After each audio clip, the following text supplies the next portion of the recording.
These are the Value Up student lessons created by myself, Mike Donahue, produced in conjunction with the Shoe Club Nation and the Valuable Mindset. Hey everybody, Mike Donahue here with Value Up, and thank you so much for being part of the third teaching in this curriculum that we're doing, the Value Up curriculum.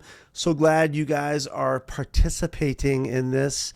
I get to talk to you, and I wish I was there live, but can't do that all the time. So hope you're enjoying this. And so let's jump into it.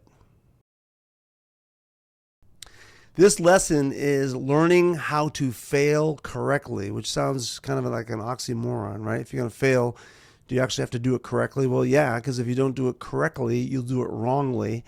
That's not even a word, but you'll do it bad. And so if you don't fail right, you'll end up doing it wrong, and that can be devastating. Yeah, I hate failing. I wish I was the type of person that was perfect all the time and I could just never make a mistake, because then you don't have to deal with the head games and all that kind of stuff. And so, yeah, failing stinks. It's not fun. And so we're going to unpack it, and because it really is a part of our life. And if we don't learn how to do it the right way, we're going to do it wrong, and we're going to not get what we can out of failure.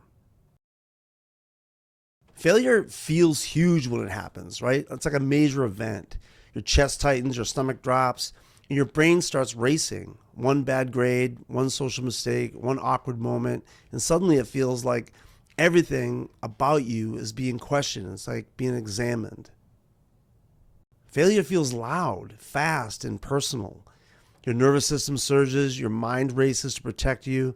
This is where people often fuse, or they join together what happened, like the event of the failure, with who they are. Like it becomes your identity. Instead of viewing failure as feedback, the brain labels it as a verdict, like you are the bad person. This is why I really feel like people don't fail right. They don't view failure in the right way. And so I want to talk about it because I have this shoe here, and this is from a kid in Colorado, boy, that gave this to me, and kind of got to know him because I lived there in that town, and I did the assembly, but then him and I got to be friends. His dad was a pastor in town, and got to see, where he felt like all the time he had to be perfect. And like it just drove him crazy. And he wrote unwanted on here, and then he wrote annoying, and then some other things he wrote on here. And as I got to talk to him and unpack what was really going on with him, it was like he just was paralyzed with fear of failure. Like he just didn't think that it was okay to fail at all, right? He had this standard that was really high. And really what it got down to was perfectionism. Like he would say, I'm just a perfectionist. And now when I hear that, when someone says that to me, all I hear in my head is they don't know how to fail right. They're not viewing failure in the right way. Because if you think about it, if you could pull off never failing, then that means that you're perfect, right? That means you do nothing wrong. And that's just not reality, right? Perfectionism is unattainable. You have a goal that you really can't reach, and that's maddening, right? If you're doing something, you set a goal that you can't get to, that is depressing, right? And perfectionism sounds like trying hard or having high standards, but it's actually fear in disguise. Perfectionism isn't about doing your best. It's about being terrified of getting it wrong. And there's a big difference. Yeah, terrified of getting it wrong. Like fear is not a good motivator to learn from, right? If you're scared all the time of making mistakes, then you're not going to take risks, right? So that's what happened to this girl here. I've talked about her in assembly, so if you're watching this, you've heard this story before. I kind of apologize, but actually this story is worth telling again. This girl went to a school in Lincoln, Nebraska. It's a high school, and I was doing the school, and during the assembly, I noticed that she was getting emotional. I walked over to that side of the gym at the end of the assembly, and she just lost it. And she ended up coming over to me and giving me a big hug, and she whispered in my ear, "I don't want to live." And so as soon as she said that, obviously we're going to get her help. So I brought her into the AD's office. We got the counselor, we got her parents involved. And basically what it came down to was that She was a D1 athlete. She actually plays volleyball now for a top school, D1 school in the country, and she's amazing. But at that time, she was putting a lot of pressure on herself to be perfect. She wouldn't allow herself to make mistakes, and she felt like everybody, had this measuring stick out that was like, if you don't measure up to what we want in your life, then you're not gonna be good enough for us. And a lot of those things were lies in her head. She just kept telling herself stuff that really wasn't true, but it just built up and built up and built up to the point where she was just really getting desperate. And so this is her story. We shot this video down at Blue Hill. Give a little shout out to Blue Hill, and I think you guys are gonna like this video.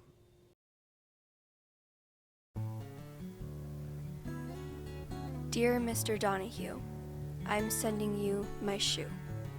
Thank you for wanting to tell my story, but before you do, promise me one thing.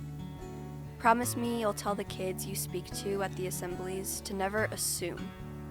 Don't assume a big smile means happiness. Don't assume winning means confidence. Don't assume a scholarship means someone feels secure. Back then, everyone thought I was winning in life. Pretty, popular, full ride, the whole deal. What they didn't know was that I couldn't breathe half the time. I would sit out in my car before school, heart racing, believing that if I didn't score that night, didn't perform, didn't prove myself, my value would be gone. I was exhausted, trying to earn the value that I already had. So yes, hold up my shoe and tell my story, but tell them what really matters. Not trophies, not perfection, not comparison. Tell them their value isn't something they chase. It's something they carry. And when they understand that, they stop competing for worth and start surviving, healing, and growing. I'm better now, not because I achieved more, but because I stopped performing for my value and started walking in it.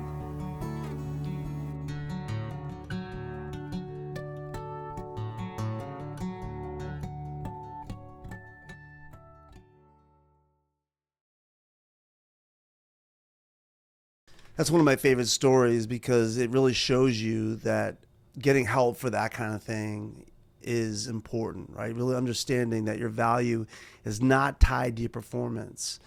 Because if it is, then you do have to be perfect all the time to be valuable, and that's just not true. So let's spend a few minutes here walking through why perfectionism, what it does to you on the inside when you have to be perfect all the time. Breaking down what's wrong with being perfect. It confuses excellence with worth. Perfectionism teaches you that you're only acceptable when you get things right. Your value starts to feel tied to grades, performance, or approval. One mistake doesn't feel like feedback. It feels like proof you're not enough. That makes learning emotionally unsafe. It makes mistakes feel dangerous. Growth requires trial and error. Perfectionism turns error into threat. Instead of asking, what can I learn?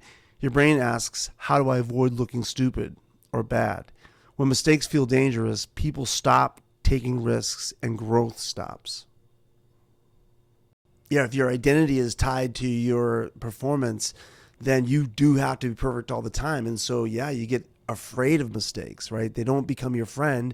They're not your teacher. They become your enemy. And that's just not a good place to be, because I tell the kids all the time when I'm doing schools that, if you're chasing value, then you're always out, you're always trying to bring it in. You're always trying to prove to the world that you're valuable, right? And walking in your value is a whole different thing. Walking in my value means I can make mistakes because I'm already valuable. So then I can just, if I make a mistake, I make a mistake, and I can learn from it and grow from it. It increases anxiety, not achievement. Perfectionists don't feel confident. They feel pressured. The constant fear of messing up keeps the nervous system on edge. That anxiety actually hurts focus, memory, and performance, making the thing you're trying to avoid more likely. It leads to procrastination and burnout. When the standard is perfect, starting feels overwhelming. Many perfectionists delay work because if they don't try, they can't fail. Others push nonstop until they're exhausted. Both paths lead to burnout, not success. I've had so many kids tell me that, well, I'm just a perfectionist. When they say that, it's almost like they're jittery when they're saying it. It's like the nervous system is activated. Like they're just really almost tweaking a little bit sometimes when they say that, because they're holding it up as a virtue. Like this is something that, I'm a perfectionist, meaning, I strive for excellence. But really what I hear is a lot of fear, right? And then what happens is people get paralyzed. Like we said there, like, you get these expectations and these, feelings of wanting to be perfect all the time. And so you're sitting there looking at this paper, or you're looking at, practice coming up or whatever, and you're afraid of failure so much that you end up procrastinating. You end up, holding stuff off, because again, if you don't try, you don't fail, right? And so that's just really no way to live. It replaces truth with control. Perfectionism is about controlling outcomes to avoid feeling shame, instead of being honest about limits, learning curves, or struggle. Perfectionism demands certainty, but real confidence doesn't come from control. It comes from resilience. Whenever I'm talking about failure, I always say this. I get the kids to chant this, actually. Quick down, quick up, right? Quick down, quick up. I'll yell out quick down, they'll yell quick up, And the idea is that, you don't stay down. Resiliency isn't like toughness. The word resilient means tough, right? Mentally tough. You don't get mentally tough by never failing. You get mentally tough by failing and getting back up again and keep going. You realize that your value is not tied to what you do, so you get back up and you keep going. You get tougher that way. You learn how to mentally survive failure. It makes self-talk cruel. Perfectionism uses harsh inner language. That's not good enough. You should have done better. Everyone else can handle this but you. Over time, that voice becomes louder than encouragement, killing motivation and joy. That's an important piece of this. I'm going to bring it back up later when we're talking about, what to do in these situations. But it's important that you understand that a lot of you talk really harsh to yourself, and learning to change that language is really important. It keeps you stuck. The goalpost keeps moving. Even when you succeed, perfectionism doesn't let you feel it. There's always something you could have done better. That means you never arrive. You just stay tired. So as you can see, perfectionism really isn't a virtue. It's not something to be proud of.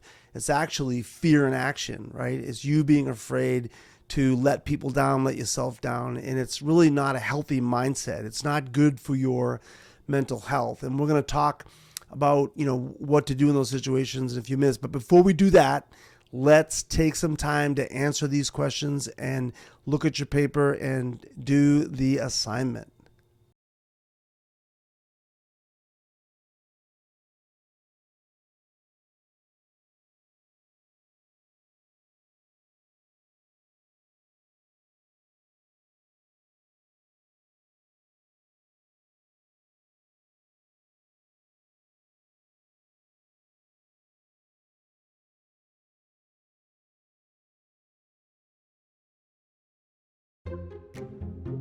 Opening night, spotlight. Devin walked on stage, ready to deliver his big line. Only the line gone, like it packed a bag and went on vacation. He just stood there, frozen. He was buffering. And you could see the thought on his face. Well, guess I'm changing schools tomorrow. But then someone whispered his line. Devin snapped back like, oh yeah, that's my line, and started. Afterward, Devin was like, I ruined everything. But the truth, everybody remembered how funny it was and how brave he was for even getting up there. Messing up didn't erase his courage. It made him human and kind of hilarious. You are not your mistakes. One moment doesn't define your whole story. All right, so let's talk about the healthier alternative, growth. Instead of perfectionism, let's talk about growth, mind shift. We have to shift our minds from I need to be perfect to I want to grow. Say that with me. I want to grow. Striving for growth, not perfection, keeps standards high without crushing you. Because some of you are probably asking that, right? You're like, are you telling me I need to be lazy? Are you telling me to lower my standards? No, I'm telling you that if you are always wanting to be perfect and needing to be perfect, you're not going to reach those standards because you're not going to be able to grow. You're going to be paralyzed. You're going to be stuck, trying to please everybody and playing it safe instead of taking risks and trying to grow.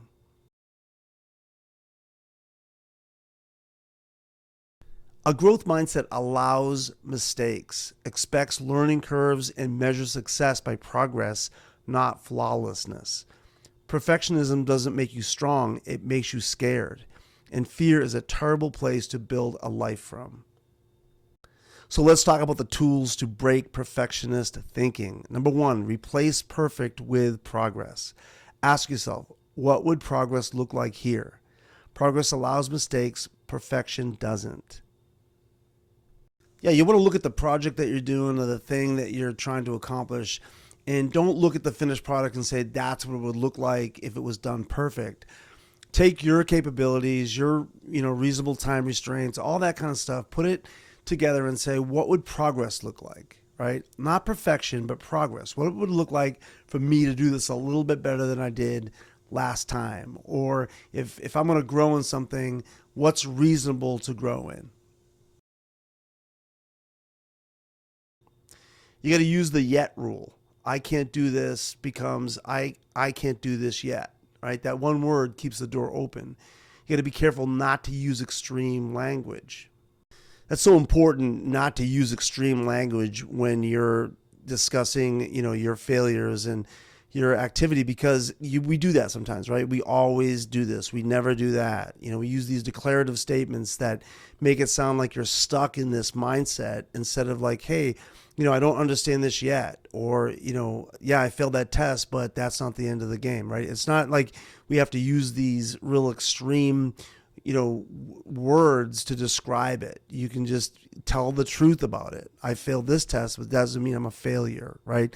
I don't have to use declarative type statements. Set a good enough line. Decide ahead of time what done looks like, right? When you hit it, stop. Perfectionism thrives on endless tweaking, right? Just get it done and set that line and do it. Shrink the task. Perfectionism freezes you by making things huge. Break it into small steps.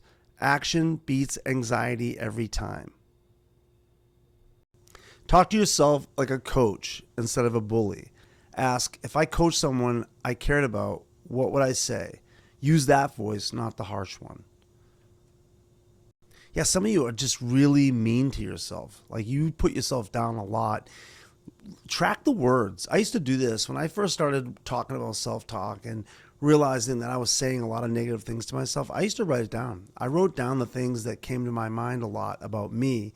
And it really helped me. I was like, geez, I say loser a lot. Like, I say words that aren't very affirming and edifying to myself a lot. And, we're going to do a whole teaching on this in a couple of segments from now. We're going to be talking about self-talk. So I don't want to say too much about it, except that it's really important, because I heard this quote one time. It said, you should really watch your thoughts, because if you knew how powerful they were, you would fight to never allow another negative one. Your thoughts are really powerful.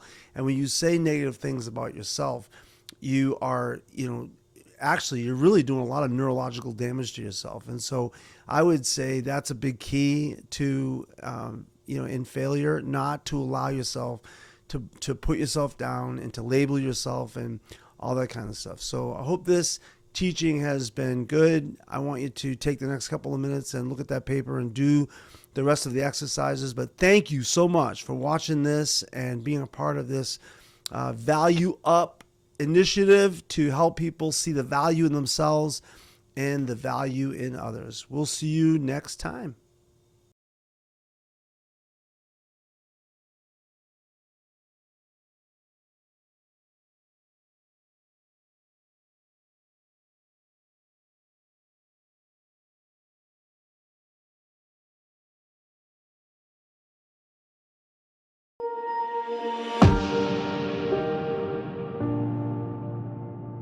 Bye.